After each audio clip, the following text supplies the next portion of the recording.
Hello, இன்று உங்களுடன் ஒரு நிமிடம். யோனா கர்த்தருக்கு விரோதமாக பயணத்தை மேற்கொள்ளுகிறார்.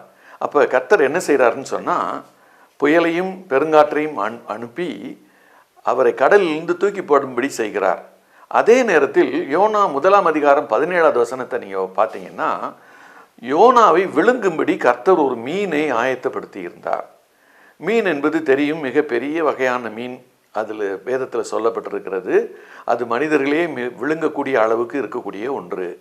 அப்போ ஒரு மீனை ஆயத்தப்படுத்தி என்ன செய்கிறார்? யோனாவை விழுங்கும்படி செய்கிறார். ஏன் கர்த்தர் அதை செய்கிறார்? வித்தியாசமாக செய்கிறாரே, அதை ஏன் அவர் செய்யணும்? ஏன்னா யோனாவை கர்த்தருடைய சித்தத்தை புரிய வைக்கணும், கர்த்தருடைய சித்தத்தை அவன் செய்ய வைக்கணுங்கிறதுக்காகவே அவர் ஒரு மீனை அனுப்பி விழுங்க செய்கிறார். அப்போ இது ஒரு தடை அல்லவா? யோனா அதை யோசித்து பார்க்கிறாரா? அவர் யோசித்து பார்த்தார். நீங்களும் நானும் யோசித்து பார்க்க அழைக்கப்படுகிறோம். கர்த்தர் எதையாவது நம்ம செய்ய வேணாம்னு நினைக்கும்போது அதை தடுத்தா நம்ம உடனே நிறுத்துகிறோமா? நிறுத்த பழகுவோங்க.